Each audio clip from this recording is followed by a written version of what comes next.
আজকে আমাদের বাসায় গরুর মাংস দিয়ে বিরিয়ানি রান্না করা হবে, আর এই বিরিয়ানি রান্নার দায়িত্বটা কিন্তু আমারই ছিল। আমি কিন্তু বেশ মজা করে এই বিরিয়ানিটা রান্না করতে পারি, কিন্তু পার্সোনালি এইটা আমার কাছে খেতে অতটাও বেশি ভালো লাগে না, যতটা না বেশি ভালো লাগে খিচুড়ি।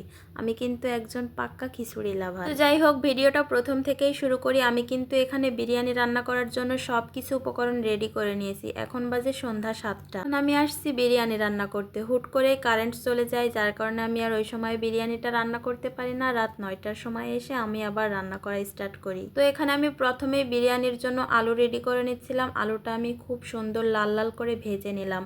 তারপরেই কিন্তু এখানে আমি দিয়ে দিয়েছি রাইস কুকারের একটা পাতিল, এইটাতেই আমি আজকে বিরিয়ানিটা রান্না করব। প্রথমে এখানে আমি পেঁয়াজ বেরেস্তা করে নিচ্ছি। অনেকগুলা পেঁয়াজ কুচি আমি তেলের ভিতরে দিয়ে খুব সুন্দর করে লাল লাল করে ভেজে নিব।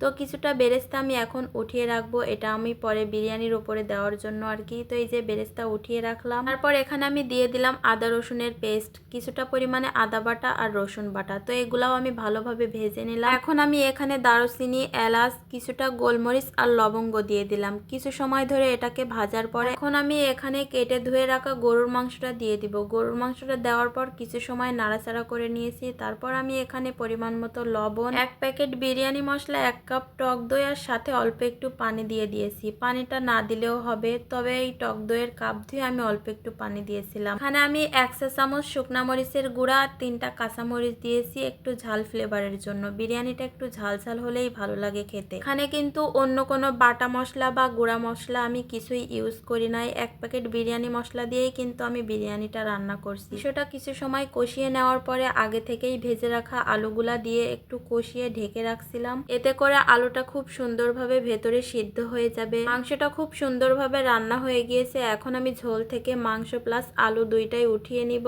মাংসটা উঠিয়ে নেওয়ার পরে এখানে আমি আগে থেকেই ধুয়ে রাখা চাউলগুলা দিয়ে দিব। চাউলের কিন্তু একদমই পানিটা ঝরে গিয়েছে। তো চাউলটা দেওয়ার পর এখন আমি খুব সুন্দর মতো চাউলটাকে কষিয়ে নিলাম। আর আগে থেকেই কিন্তু চাউলের থেকে ডাবল পরিমাণে পানি আমি গরম করে রাখছিলাম। এই পানিটাই আমি এখন চাউলের ভিতরে দিয়ে দিলাম। আর এই পানিটা কিন্তু একদমই ফুটন্ত গরম পানি। তো এই যে পানি দেওয়ার পরে চাউলটা যখন এইভাবে ফুটে আসবে, তো এই পর্যায়ে আমি আলুগুলা দিয়ে দিব।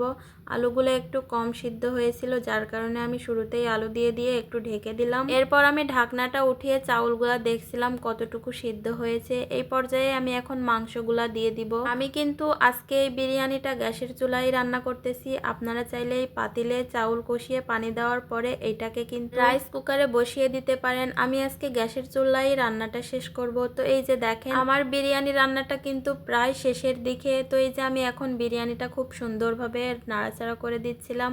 আলুটাও মোটামুটি সিদ্ধ হয়ে আসছে। তো এখন আমি বিরিয়ানির ওপর দিয়ে কিছু পেঁয়াজ বেরেস্তা দিয়ে দিব। পেঁয়াজ বেরেস্তা যে আমার এত বেশি পছন্দ খাইতে, পেঁয়াজ বেরেস্তা করে রাখার পরে আমি অর্ধেক খেয়ে শেষ করে ফেলেছি।